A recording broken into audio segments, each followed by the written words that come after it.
And I just fear that sometimes people are like, I don't know Python, I can't apply to a job, wait 2 years till I feel comfortable with Python. Here's the fun fact. I'm still not comfortable with Python. I still click on that same darn pandas link. Like I'm Googling the same dumb pandas deep crap. in the documentation. Yeah, all the time. And it's okay. I mean, especially now with ChatGPT, it seems like it's going to be really okay. But like, you don't have to know it all. Like, and I think perfectionism stands in the way of a lot of people trying to transition because they think they have to be perfect. You don't have to be perfect. You just have to make some progress.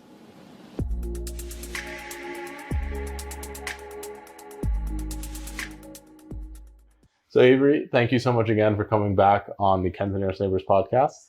I'm very excited to have you. We're in your home state of Utah. Yes, go Utah. Oh yeah. So for those that don't know, I'm taking basically a full month to hang out in Utah, do some skiing, some soul searching, try to figure out and organize my year for hopefully the better. But I thought of no better way to kick it off than to have Avery come on the show. We have a couple other Utah guests coming in later this week, but last time I think episode was 64, something like I that. believe 63. 63 or 4. Avery came in and you talked about your experience quitting oil and gas to pursue your own thing. We talked about entrepreneurship. We talked about a lot of really interesting topics. Yeah. And we're almost a year out since that had happened, probably a little bit longer. Yeah. And it's crazy to see how far you've come, how many things you've developed over the past year. So I'm super excited to have you on today. We're going to talk a lot about data science projects, even trying to do one a day for 30 days. We're going to talk a lot about family. Obviously, you're going to be a father soon. So I'm really interested in the implications of that in your life as well as your career. So Thank you so much for coming back on the show. Hey, I'm glad to be here. Thanks for having me. Amazing. Well, how have you been? Yeah, life's good. I cannot complain. I'm super happy. So yeah, life's good. Amazing. Well, let's kick things off. Obviously, fatherhood is something that is probably one of the biggest changes in your life that's going to be happening. How do you prepare for that? How does that impact a lot of the work that you've done and the things that you're creating? For me, I'll take any tips that anyone has for becoming a father in the comments or whatever. Because I don't really know. I'm still figuring it out. And obviously I won't know how well I really prepared until it happens. So I'm still trying to figure it out. But for me, it's just making sure that like, as a father, I'm able to provide a good life for this little, girl that's about to come in the world, and also help my wife who, will become a mom and be birthing. I'm obviously not actually doing that much of the hard stuff. I don't have to, birth. I don't have to, feed really as much. Obviously, I'll have a little bit of diaper duty and all that good stuff. I'll have a lot of it of diaper duty, apparently, if you ask my wife. Yeah.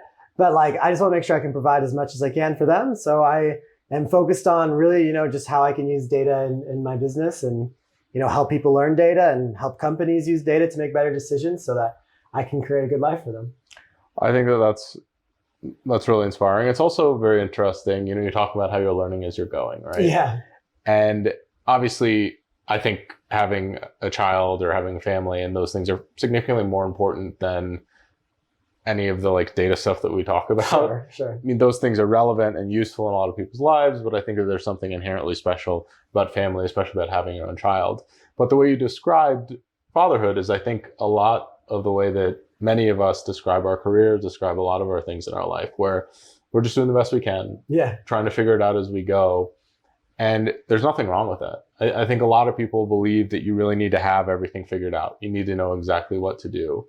But when you're having children, or when you're running a business, or when you're working on a data science problem, there's a lot of things that most people don't know, almost nobody knows. And you just have to kind of figure them out. You're put into very unique situations that, inherently a lot of people haven't been in exactly those shoes before. Yeah. And you have to do the best with the resources you have, and you have to pull knowledge from everywhere. And so I think that idea of sort of asking for help, trying to just be the best version of yourself to raise someone and to be a student of everything.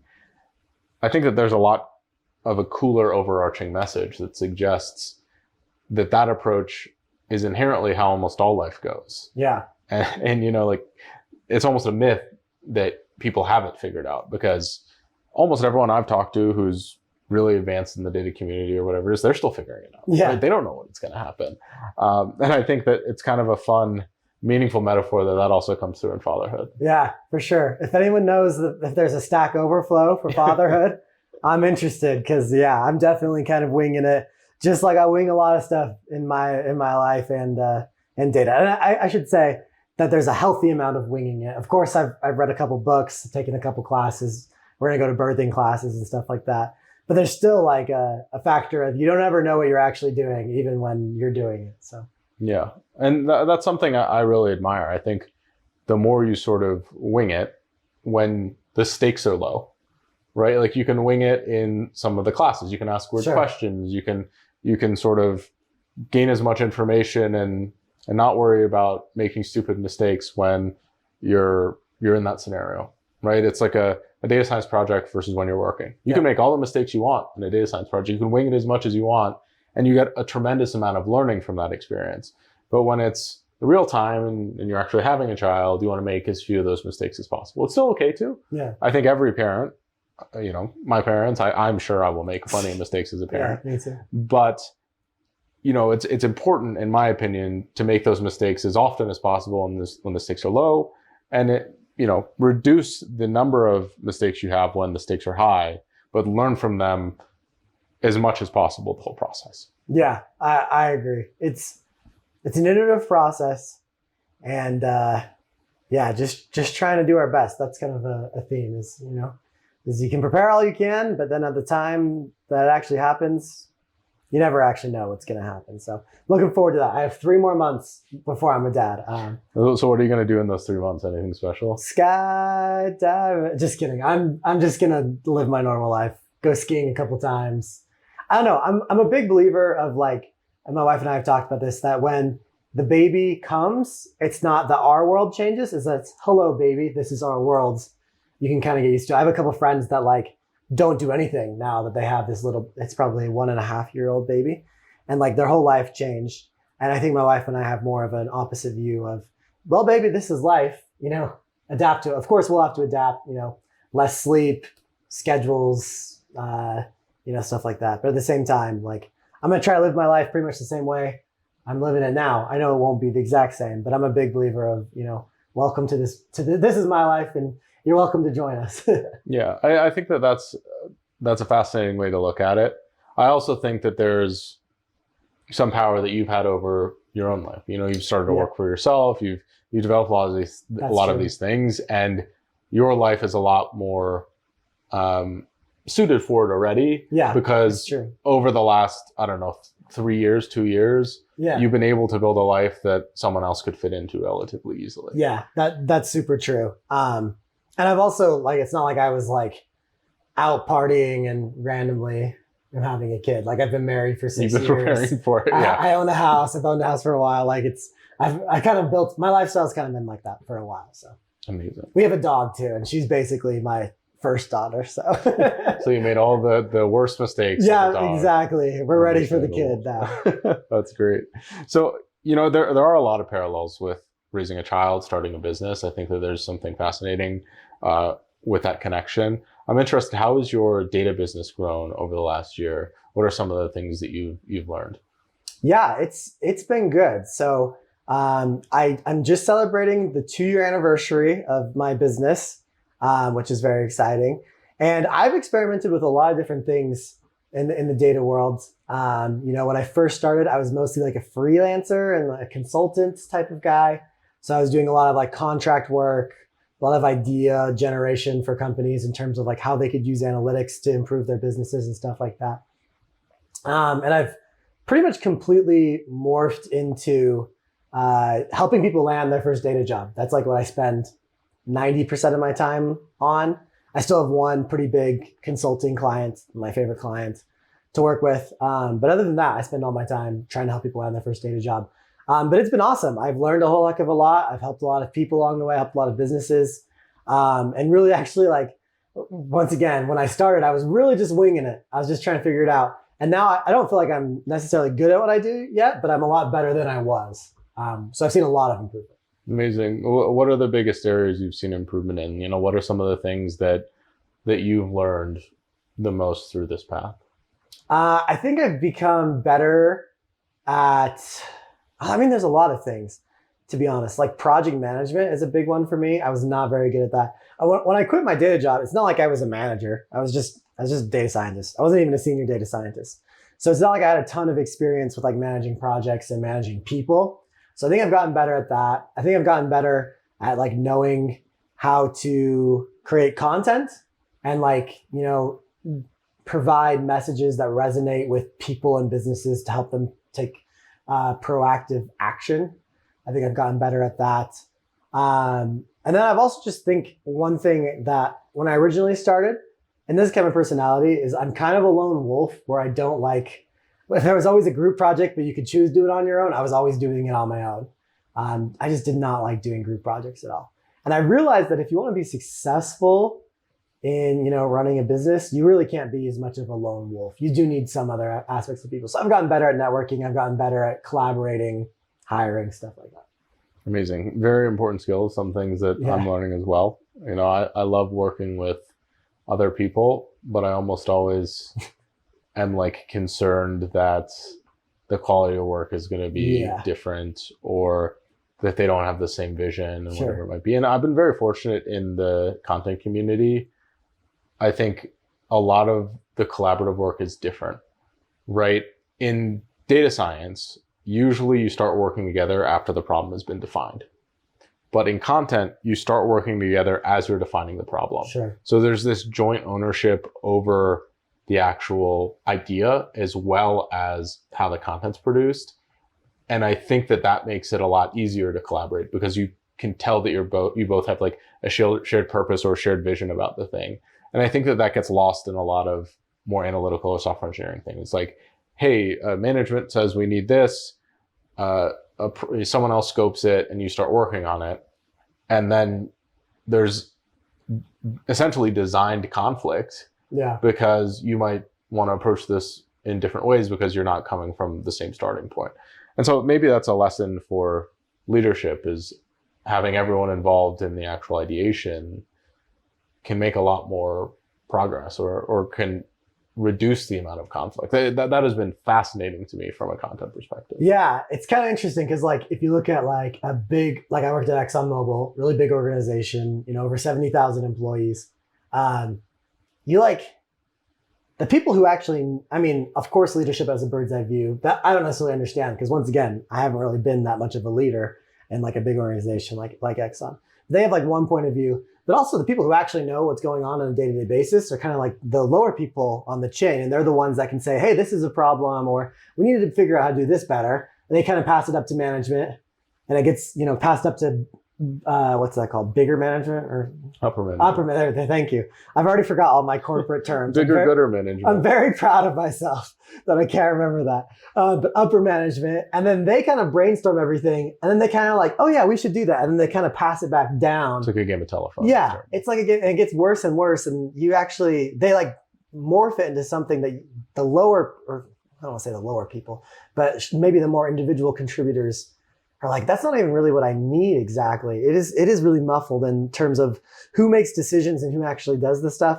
That's something that I think was a struggle when I was at Exxon. Luckily for me now, I'm like a team of 1 plus contractor people. So it is kind of a little bit, it's just a less deep management scale, right? Where it's like, I'm an individual contributor, but I'm also the founder and CEO of this company. So it's like, I'm kind of on the same plane, and I like to be there because I feel like decisions are easier made. But at the same time, it's harder to scale like that because, obviously you couldn't run ExxonMobil with a 1-person team or any large organization. So that's something I'm still learning about. I'm not super good at it, but it's an adventure to try to figure it out.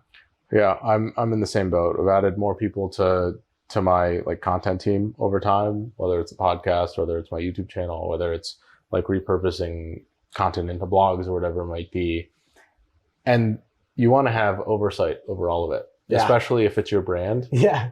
But there's also a point where it's like, all of this stuff is coming from my mouth. It's all my content. If they repurpose it, it's probably not going to be too bad. Yeah. And like, where is the tipping point between it needs to be owned by me versus if I'm reviewing everything, I could be spending time on more higher leverage activities.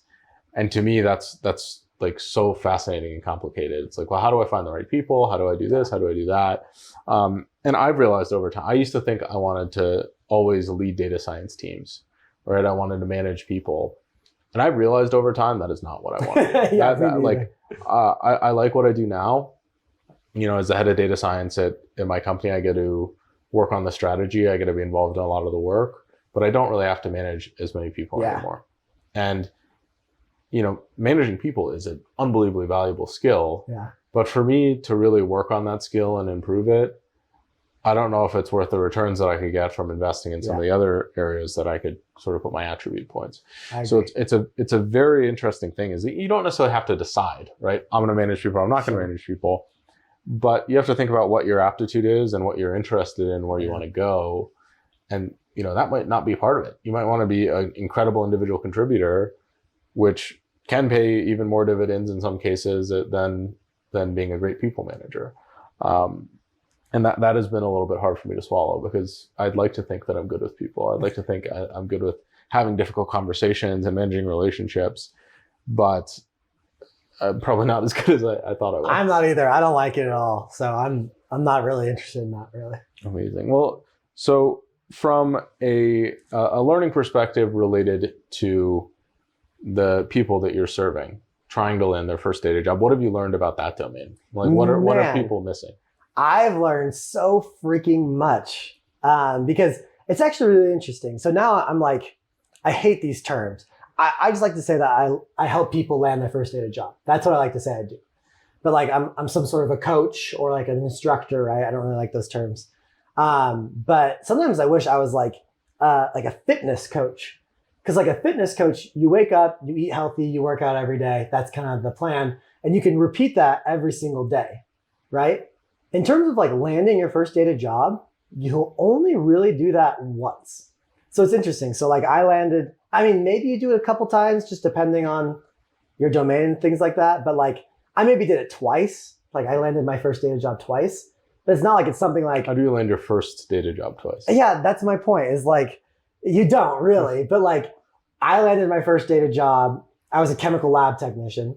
So I was mixing chemicals in the lab. And I ended up switching from being a chemical lab technician to becoming a data analyst at that company. But they like knew that I was. Yeah. So I mean, like they knew I was hardworking. I built a project and I showed them that like, hey, this is going to save us a lot of time as a company. Can I do this more, less data or less chemical stuff, more data stuff? Sure. It was 50-50, and eventually I became 0-100 all data. And that's one thing to transfer internally. To actually like land the next job externally, that's kind of how I guess I would quantify it as a second data job. Second first, I get it. Yeah. But like, it's not something you do very often. And so the idea of like how to coach people through that whole process is not something you get to practice. But over the last 2 years, I've helped, hundreds of people go through that process. And I've really started to understand like, oh, okay, that really worked really well there, or that didn't really work right there. So it's really just like a repetition of helping my clients and my students land that job. In terms of what people are missing though, I think it's just this overarching theme is skills matters less than you think it does for your first data job. And it's more about your portfolio and your network. So I kind of call that the SPN method. S stands for skills, P stands for portfolio, N stands for network. And really it's a 30-30, a third split on how important those are for landing your first data job. But I think people just think it's about skills, and it's really not. Full transparency. I had a couple internships, at least one internship at a very large company. It was a data science internship. They didn't ask me a single technical question. They came in, they're like, are you a good fit? They based it off of my project portfolio. They looked at my past experience. I was a master's student in computer science, and that was all they needed to hear. I was like, compared to a lot of the other candidates, probably a little bit more charming. I'd done a ton of consulting interviews. Sure. So I knew how to behavioral interview to a science. I knew how to tell a story. I knew how to do all that stuff. And if they like you, they'll probably be willing to take a risk on you, especially in your first job, just because they want to spend time with you, or they think that you have a lot of potential, whatever it is. Later in your career, I think that that's not the case. They need you to have these tangible skills. But early in your career, they're expecting you to learn a ton on the job.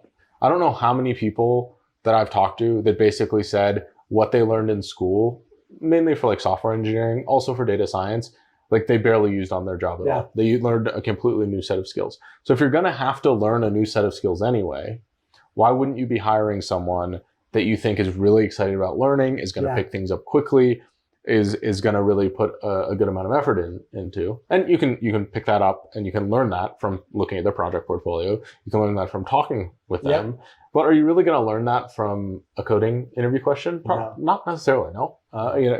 Maybe listening to how they talk through maybe like a SQL problem, or how they talk through one of these coding interview problems. But I still think in the early stages, you're going to be getting a lot more, or when I was interviewing, I was looking a lot more at how they would be answering these questions and if they had that potential. Because you can invest in potential early, you cannot invest in potential, or it's very difficult to invest in potential for senior or later candidates. Yeah, I think it also really depends on roles you're going for. If you're going for data scientist roles, this is something I actually had to learn by trying to help people land data science roles.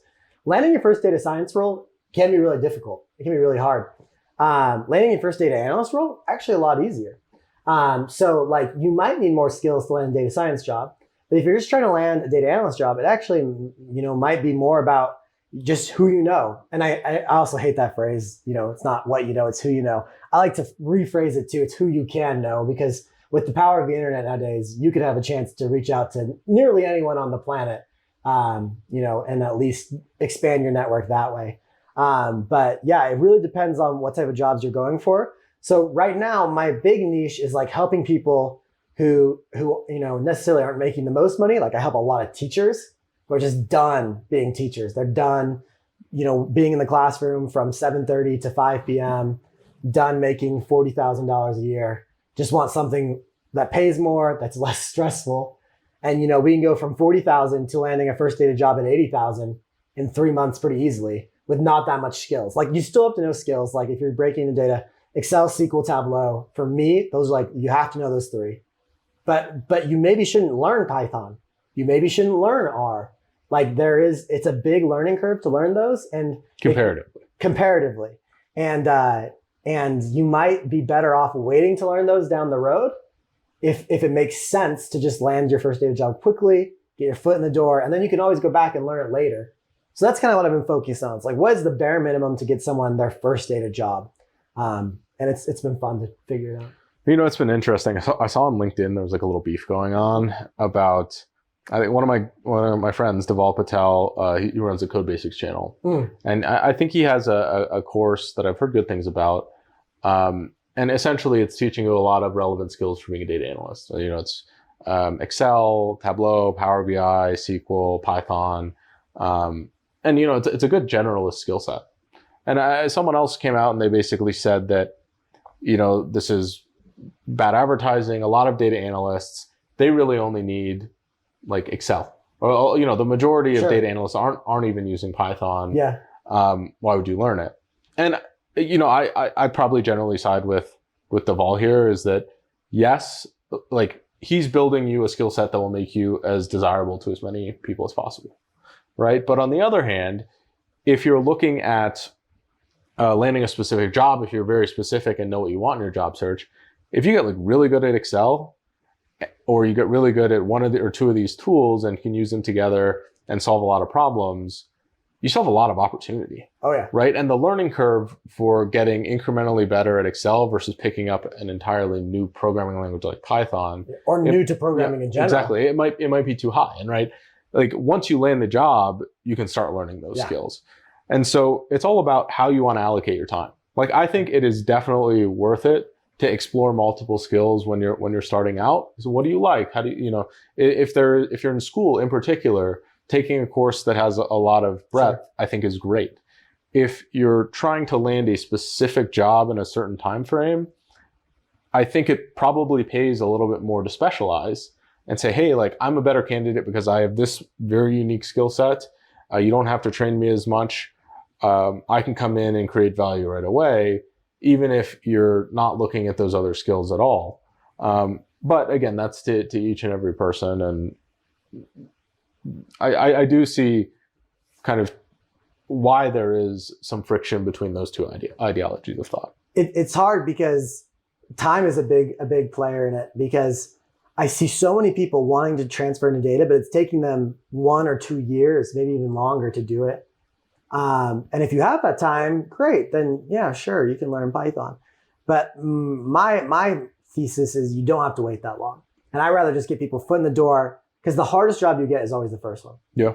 You know, I've had students, this is actually pretty funny. I've had a student who, I don't know exactly the exact numbers, but pretty much doubled their salary in about 3 months, going from working kind of like a IT support role to becoming a data analyst. Worked as a data analyst for a couple months and actually got laid off, but then doubled his salary again from that with a data architect job. And so in 1 year, he quadrupled his salary by taking incremental steps. And I just fear that sometimes people are like, I don't know Python, I can't apply to a job, wait 2 years till I feel comfortable with Python. Here's the fun fact. I'm still not comfortable with Python. I still click on that same darn pandas link. Like, I'm Googling the same dumb pandas deep crap. in the documentation. Yeah, all the time. And it's okay. I mean, especially now with ChatGPT, it seems like it's going to be really okay. But like, you don't have to know it all. Like, and I think perfectionism stands in the way of a lot of people trying to transition, because they think they have to be perfect. You don't have to be perfect. You just have to make some progress. Yeah. Well, I get a little frustrated. Well, not frustrated. I'm surprised. You know, a lot of people, they reach out, should I get a master's in data science? Should I do this advanced degree? And I'm like, why are you not looking for a job first? Yeah. Like, in my opinion, Yeah. like, you have to pay for school for the Yep. most part. Yep. You can get paid Yes. to learn this skill set. I mean, Yeah. so much of work now is learning on the job, especially in the data domain. And you're going to pick up probably more practical skills in a year in a job as a data analyst as you would in like a year and a half master's program. I might not go that far. You'll probably pick up more practical skills. You'll probably pick up more skills in the computer science or master's degree You'll never program. use them again. So what's that use? So I mean, that's the thing for me, is that you can advance your life significantly further by working for 2 more years and going that route than you would through a paid degree. And I say advance your life, not necessarily your career. So you advance your life because you're making what? Let's say you switch, you make I think an average data analyst salary is maybe $65,000, $70,000 a year in the US. If you're making an average salary coming in for 2 years versus paying anywhere between $10,000 and like $70,000 for those 2 years, that money, it like has compounding returns over the course of your life, right? Especially when you're not making that much at the beginning. And so you're setting yourself up for significantly more success, in my opinion, by going the working route than the school route. And I'm speaking from experience. I've like 2 masters over here? Yeah, I have $150,000 in student debt still. And, you know, I'm doing fine, but like, I'm going to be paying that off still for, you know, the next 15, 20 years. You know, I probably could pay it off in like a couple of years, but like, with interest rates and a lot of things like that, it doesn't necessarily make sense for me to do it. It also helps me build credit, but that's a whole different story. So I really believe that, you know, framing it in that way, where it's like, how do I, like, what move now sets me up for the most long-term success is something a lot of people don't consider. They're all about, like, for some people, psychologically, it's quicker to land a data science job to go through a master's degree, because at the end, you think you can land one more easily.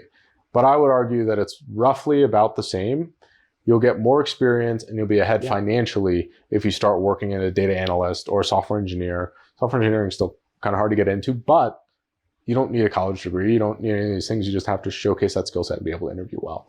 I will get off of my soapbox. No, that's literally my exact thesis to everything that I do. Is it's like, we could spend 2 years and land you this data science role that you want, or you could go get a master's degree. I have a master's degree too. But it's like, if you don't have to do it, then why would you? I think we're just pre-programmed by society to think, and this is coming once again from someone who has a master's degree, that school equals good, and education equals school. And I don't necessarily think that that's the case. There's other ways to learn, you know, like there's all sorts of ways to learn. You know, there's boot camps, there's YouTube, all sorts of things. So school doesn't necessarily mean that you're learning. Learning means you're learning. And also if you're going to school, it doesn't mean you're going to be successful. I've had, people in my program who actually joined my like boot camp after they have master's degrees because they didn't feel like they learned anything. And I have people who have no bachelor's degrees land data jobs before them. It's because it's not about your learning. It's not about your skills. There's other factors that come into it. And it's just so interesting. When you were talking about that, it prompted me to think about something else. Because if you land that job first, you can also do the master's degree at the same time and possibly get it paid for. Yeah. So you get the best of both worlds. Yeah. If you want to do it. I worked full time when I did my master's degree. I did too. And it sucked, but I got a master's degree and I got to work and got the best of both worlds there. There's a lot of programs for companies wanting you to upskill. Sure. And there is an opportunity to do that. To me, not taking advantage of that, if that's like what you're most serious about is long-term success of your career, or just discounting it because it isn't a degree immediately, like that in my mind is a significantly better option than ever just getting a master's degree to begin with, unless you have very specific goals. Like I knew when I was doing a master's degree, I was buying time. I wanted to start a company. The 2 companies I started in that program failed, but I came out with a content business at the end of everything, and I was able to throw myself into that. But to me, and that was one of my other master's degrees, or my other master's degree. But he gets them all mixed up. Yeah. But the idea is that like, if you're going to take that dedicated time, you could either work or you can have a very clear plan about how you're going to use that time. Because as a student, you have free time. Like even if it's a master's degree, maybe not as a PhD student, but if you're not leveraging that in an effective way, maybe you're not as serious about your career as you might be. And that's okay. There's other priorities in life, as we discussed before. Did you know I almost did a PhD? No, I didn't. That's pretty close. I had a professor it would have been in chemical engineering, which I hate. But glad you didn't do it. Yeah. But this professor, I mean, I would say he does data science applied to chemical engineering. Yeah, he also worked for ExxonMobil, went to University of Utah. We were really good friends. I did undergrad research with him. He offered me a position to basically, create simulation and optimization models in the energy sector. And so it was going to be in chemical engineering, but it was very data centric. I'm so glad I didn't do it. But it would have been awesome in a lot of ways. It would have been cool to be able to say PhD at the end of my name. Not that I'm actually that into that, but I think it would have been interesting. But I'm personally super glad I didn't do it because I think I've just learned. I would be done basically this year with my PhD, which I feel like I've grown because I graduated in 2019 and we're getting to 2023. So I would graduate this year or maybe next year. And I just feel like I've had a lot of life experiences. I've tried a lot of different things and I've learned a lot from it. So anyways, I just think sometimes education, once again, coming from someone who has a master's degree. Education gets in the way of learning. Yes, it does. And it's a little overrated sometimes. And it feels weird saying that, but we've just been pre-programmed to think college for education. But I talk with my parents a lot, and both my parents are doctors. They're very smart people, and I kind of had the philosophy when I was younger: when in doubt, go back to school. Because if you don't know what to do, just keep learning, and you might find a way. Yeah. And I think that there's some truth to that. But what I found out later is that it's expensive. It costs a lot of money. I had some scholarships, fortunately, in undergrad, but grad school I paid for out of pocket, or I'm still paying for out of pocket. Yeah. And so to me, it's like, well, you can learn outside of education. If you don't know what to do, the world is different. There is YouTube, there are courses, there is so much stuff out there. And the barrier to entry for courses now is so low. I could take a course on basically anything on Udemy. Yeah. Right? I could take a course on like masonry if I wanted to. I'm pretty sure. Yeah. And I could see if I want to be a stonemason for like $10, right? I want to see that. Right? And so I do quite like working with my hands. So, if all else goes to hell, just Ken's masonry business coming to a local corner. Yeah, literal local corner on the street. But yeah, I mean, there's so much more opportunity to experiment and try rather than, going back to school, in my case, like for business or for computer science and spending, thousands of dollars.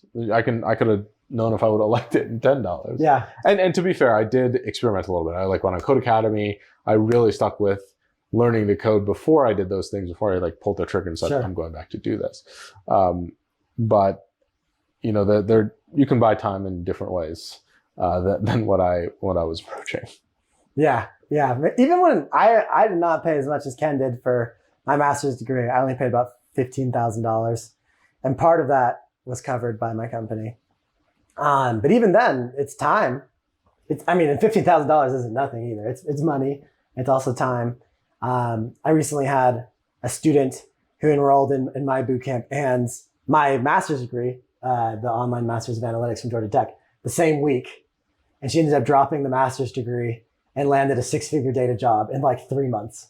I'm like, are you glad that you didn't wait the 2 years of doing it? And she's like, yeah, I'm stoked. So it's like, and am I happy that I have a master's degree? Yeah, I'm happy I have a master's degree. But it all depends on your time availability, your money situation, all that good stuff. The point is, I think, to like wrap this up, is there's more options than just a master's degree. Yeah. Well, when I was doing my computer science degree, a lot of people, they just did the computer science degree while they were applying for jobs and then dropped the degree. And you know, I think that's an okay strategy, because you can write like you're a master's student on your resume. It doesn't look like you're standing still. Sure. You're still paying for that. It's still out of your pocket. Yeah. Like, you know, you can be doing projects, you can be doing volunteer work. There's a lot of things you can be doing if you have a gap that can fill that gap. Yeah. And like, as long as employers think you're doing something proactive or like moving towards your goal in a reasonable way, acquiring skills, doing those types of things, they aren't going to hold a gap in your resume against you. Like Sundis Khaled, I think she had like a 3-year gap on her resume. She doesn't have to explain it. Yeah. She just says, look at what I can do. Look at what I've done now. And, you know, it's kind of inappropriate actually for them to ask if it's like for personal reasons or whatever it might be. And you can literally just say that. Yeah. Yeah. I think gaps are fine. And you can do all sorts of things like projects and volunteer stuff, like you said. Amazing. So what are you working on now? You know, a lot of people, they try to set resolutions, do whatever it is in the new year. Is there anything that you're hoping to accomplish this year? My goal is to help 200 people land their first data job this year. That's my goal. We're currently at 3. Not bad, because I think it's January 9th or something like that. January 9th when we're recording this. So we're at 3 out of 200. But that's my big goal. So I spend, like I said, 90% of my time just... Dude, you're on pace for like 300. That'd be sweet. I'll take that. I'll anything above 200, I'd be stoked with. So I've really spent like the last 2 years trying to figure out the I wouldn't say the magic recipe, but figure out what works for people. And I really have figured that out now. And I kind of have my boot camp that I run. So a lot of my time is spent adding new curriculum to it, doing live calls. So like later today, I have a live call with everyone inside of the program. A lot of content creation. That's another thing, is I'm trying to make a lot of content. I think I'm going to do a lot more master's reviews this year, because that's one of my most popular videos on YouTube, is a review of my master's. Dude, please do those. Everyone asked me to do it. I'm like, I haven't taken these programs. I don't know how I can compare these two. Yeah. I'm usually just like, look at the syllabus. If the syllabus looks decent, go for it. Oh no, my favorite one is just ask past students and see if they thought it was worth it. Yeah. But no one is courageous enough to do that, I guess. Yeah. Or maybe they do. I should do more. So I want to interview more like past students that have done it. I'll probably start with MIT. So I helped like teach a data engineering certificate at MIT for the last year. I just retired from that program. I'm not doing another cohort, but I'll probably review that one. So that was a lot of my time, was helping these MIT students. And then I think you should roast it. That'll get more. I'm going to, and it's just my honest review. I didn't love the program that I was in. I tried to make it as best as I could for my students. But if you're trying to learn data engineering, I would not necessarily suggest that program. Although there's not a whole, I think data engineering is significantly behind in resources compared to data science. I'm sure it'll catch up eventually.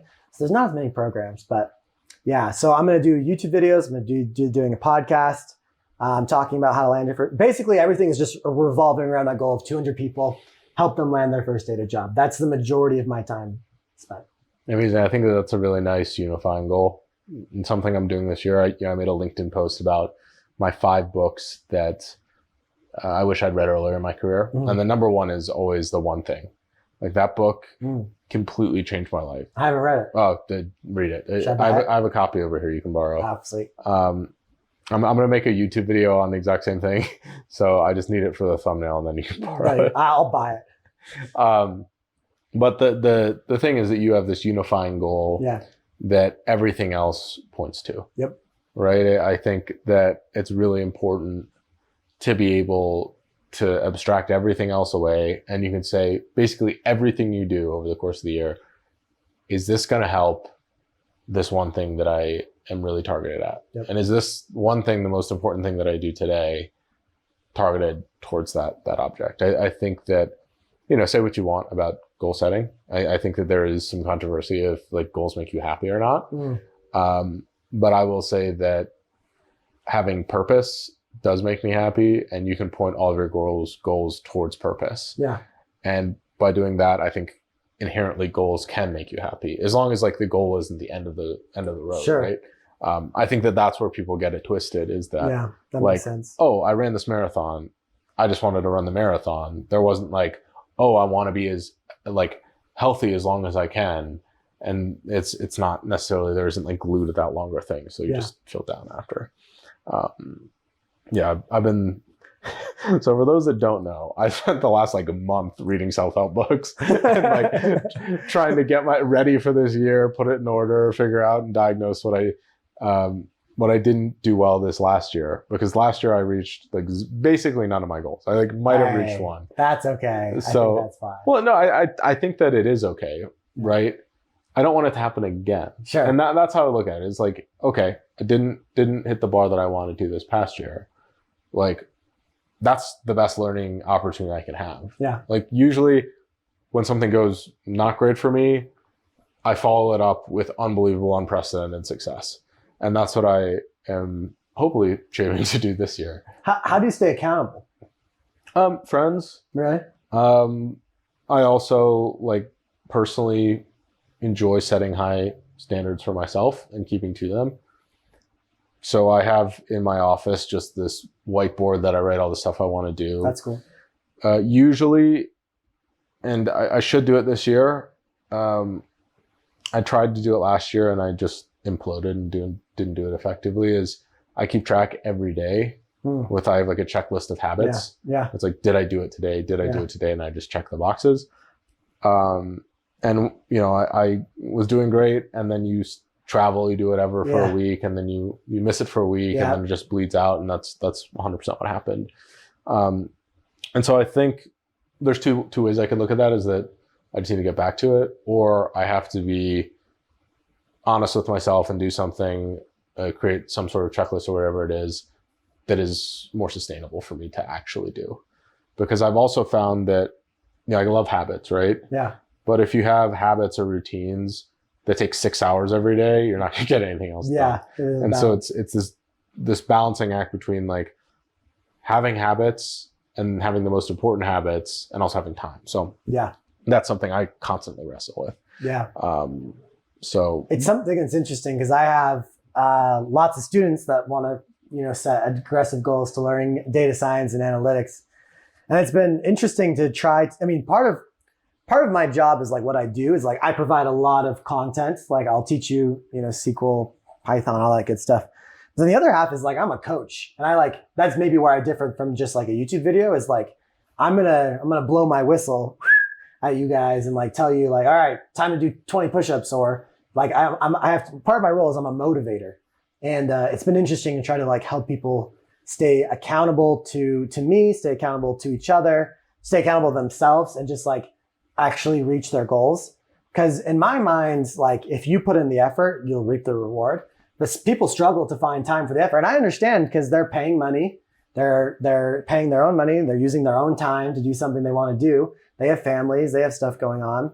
But it's always interesting to hear how people do goals. I know one thing I picked up from Ken, I can't remember if you just told me this or if this was in a video, but like one thing that you talked about is like you could have goals, but then you need to have like some action goals as well that actually will help you reach there.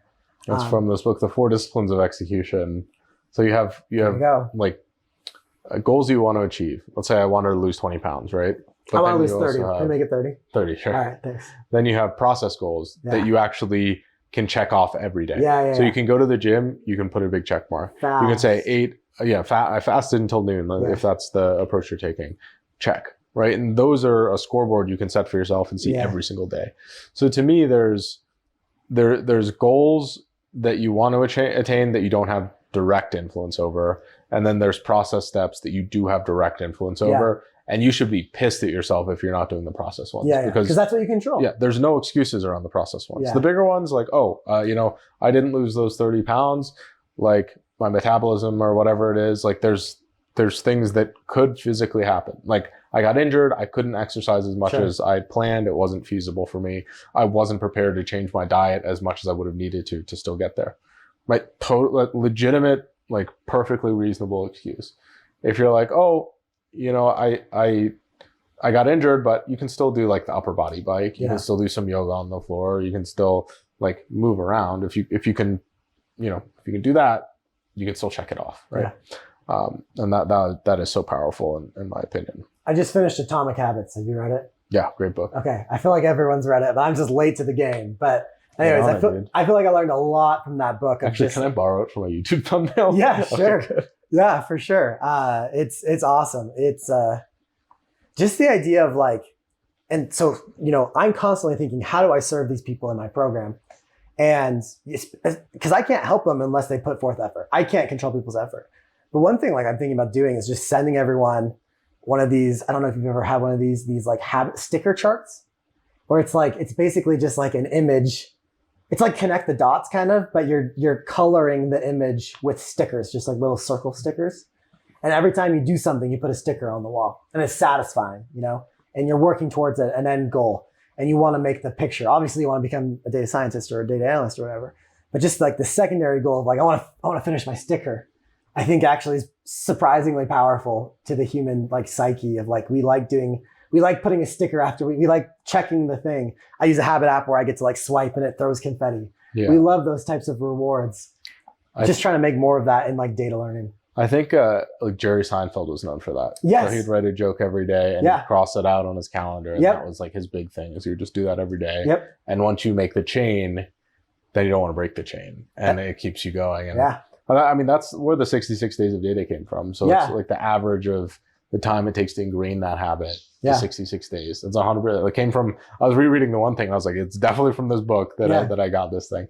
And so I think that's a really important observation, is that, it isn't about the motivation. It's not about all these other things. It's about the habits you create that create who you are and the successes you have. And, I think that I do everything I can to avoid having to motivate myself every day. Habits are a big one. Accountability is a big one. We talked about, I have friends that keep me accountable. I have a community on YouTube that keeps me accountable. That's true. I fairly publicly say what I hope to achieve. Maybe not my specific annual goals. But I also am the type of person that, like, if I don't do something I put my mind to, it like infuriates me deep within. And, I'm not mad at myself. I'm like, it's like this turning anger into energy towards progress. Yeah, it makes you take action. I understand that. Yeah, that's amazing. Well, I'm excited to see what this comes about this year. You also told me you're planning to do more podcasting, right? Yeah, I am planning to do more podcasting. I just love, I listen to, do you Spotify? You have Apple Music? What do you got? Spotify. All right. What was your rap like this year? We're exposing Kenji music choices. Right? A lot of Huberman Lab. I think he was my most. All right. So that's what I was curious though. Was it mostly music or mostly podcasts? Oh, so definitely mostly music. Okay. I wouldn't say I listen to a lot of music, but I listen to like upbeat lo-fi when I work. When you work and stuff. I'll sometimes do this thing where I'll just put a song on repeat when I work, or when I'm on a plane, or when I'm reading or something, because if I'm like familiar enough with the song, it doesn't distract me. Like my brain just knows that it's going on and I can read while I do it. Interesting. If it's novel music changing, I can't do that. Okay. So I listen to one song. I don't remember exactly what it was, but like I listened to one song maybe It's like some Taylor Swift song. like 500 times. Okay. Just like That's awesome. And my girlfriend's like, what is wrong with you? You must have liked it a lot. I was like, no, a 10-hour plane ride. I just had it going the whole time. That's still kind of freaky, but that's okay. Hey, to every man their own. Yeah. I listened to like, I think it was like 49,000 minutes of like content last year, and like 42,000 of it was podcasts. Damn, that's a lot. I listen to a lot of podcasts. I love podcasts. And one thing I've learned is, I'm helping, for example, like my number one profession that I help in my programs are teachers. And so I'm helping teachers who are still teaching, and teaching. My mom's a teacher. It is like one of the most demanding jobs. You have to commute. So you're 15 to 30 to 45 minutes, getting there and back, right? Then you have to be there like 7:30 and you leave at like 4:30. So you're leaving the house. You have to design lesson plans, grade homework, exactly, do all that stuff. At night and weekends. These people don't have time to learn data analytics on the side. They do have the summer off usually, but. That's true. That is true. But my point is it's very time consuming. And a lot of them, so for example, this is something I've learned, once again, 2 years of experience of helping people land their first data job, you learn this type of stuff, is teachers sign contracts. I don't know if you knew this, but they sign contracts in usually about April to say they're committed for the next year. So a lot of the timing is hard because by the time you've signed a contract, it can be like too late to land your first data job. And once the summer comes, you just, I'm exhausted, or you go to a conference. I don't know. But anyway, so one of the things I realized is for the people I'm trying to help, the audience I'm trying to, provide service to, they're busy. And one of the coolest things is you can pop in a podcast when you're on your way to work. You can pop in a podcast when you're doing the dishes, when you're doing the laundry, when you're out for a run, when you're working out. I just love the idea of you can passive learn, kind of kill two birds with one stone. So I love that. So as part of my program, I actually have like an exclusive podcast that's only for the people in my program. And all of my students really love it just because you don't have to be at the computer, but also I want to do that, for the public as well and just learn more. So I'll be doing a lot more podcast episodes.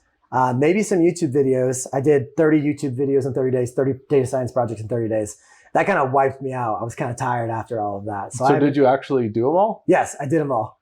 Well, so for anyone who has excuses about doing projects, if we did 30 in 30 days, let's think about that, right? You got to at least do one. Come on, guys. That was the reason I did it, is if I could do 30 in 30 days, you can do one in 30 days, or you could do one in 60 days. Yeah, and I think you'll fully admit not all of them were very good.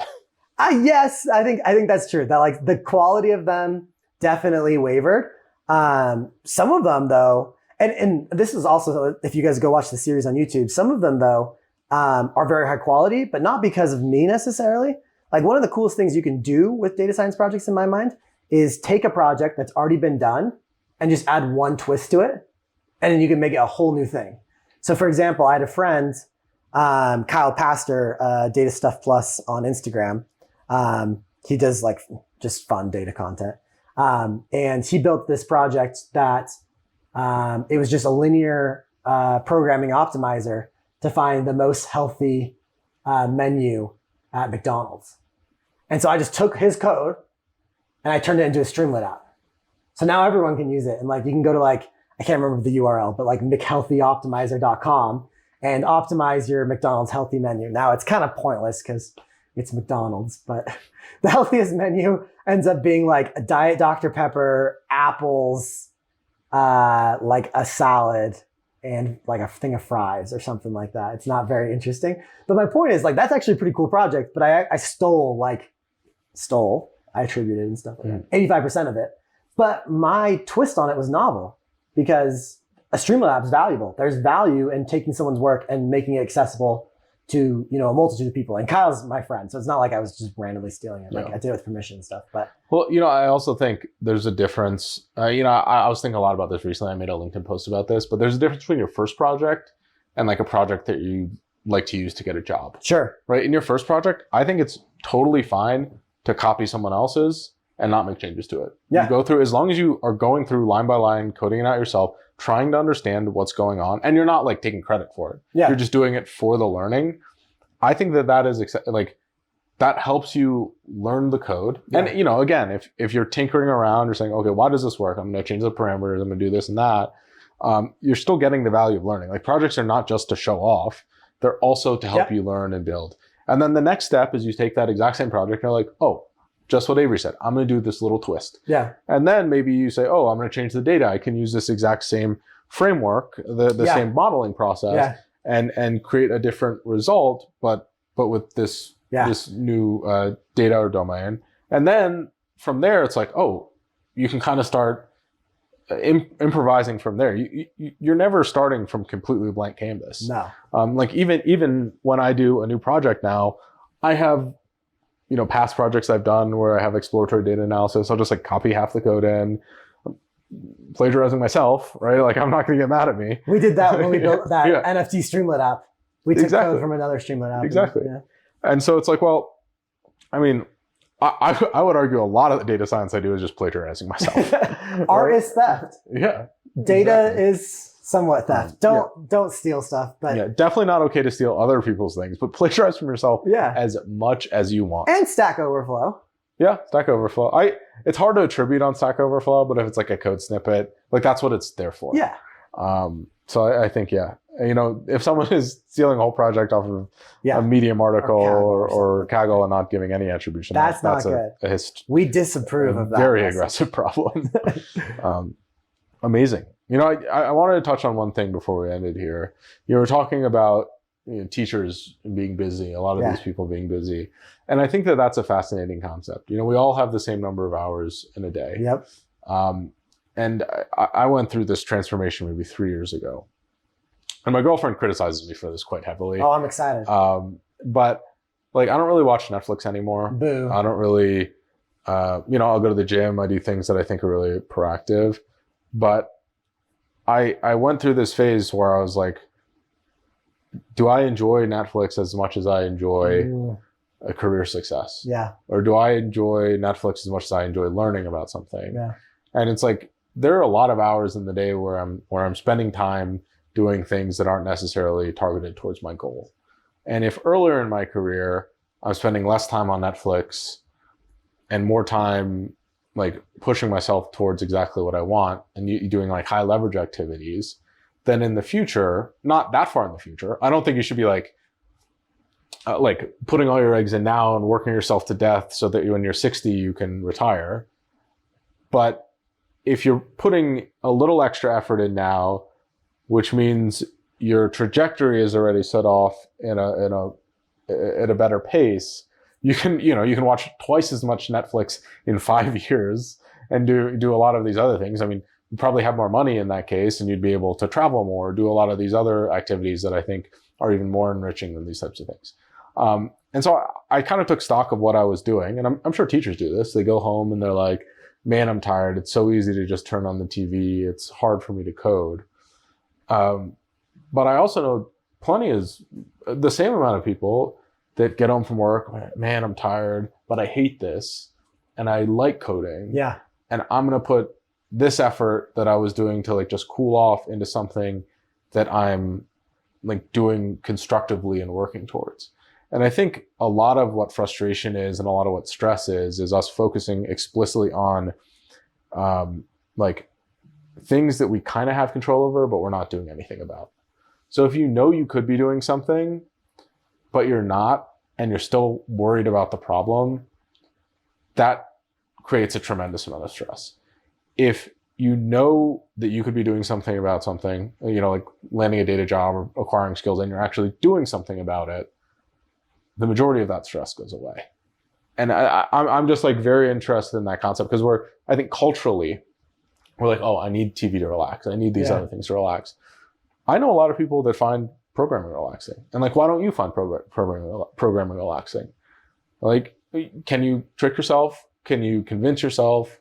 Can it really be relaxing? And I'm not saying it is or it isn't. Like, you might need TV to cool down, and that's okay. But I'd ask yourself these questions because who knows? Maybe you might be like, I think programming is super thought intensive and really scary and all this stuff because society is telling me that, not because I actually feel that. Maybe it's actually incredibly energizing to come home and work on a project because you're making progress towards something.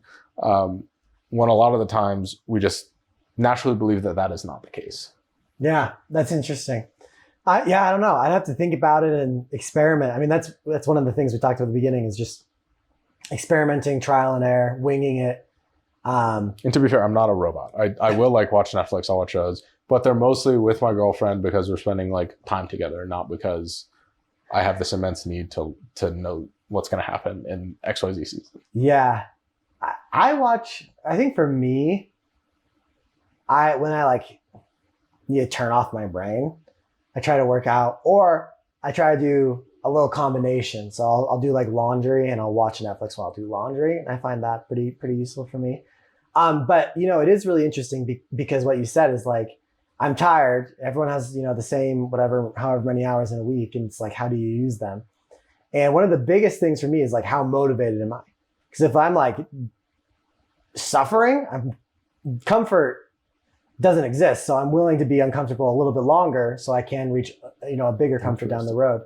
And I think for me, and one thing I'm learning, and I'm in data now, right? Like I'm pretty established in the field. I'm not trying to land my first data job anymore, like many of you guys might be. But for me, like the things that like I'm more motivated now are almost what I call these, or I don't know if I call them or they're called anti-goals, where it's like you're not aspiring to be something, you're aspiring to leave where you're at.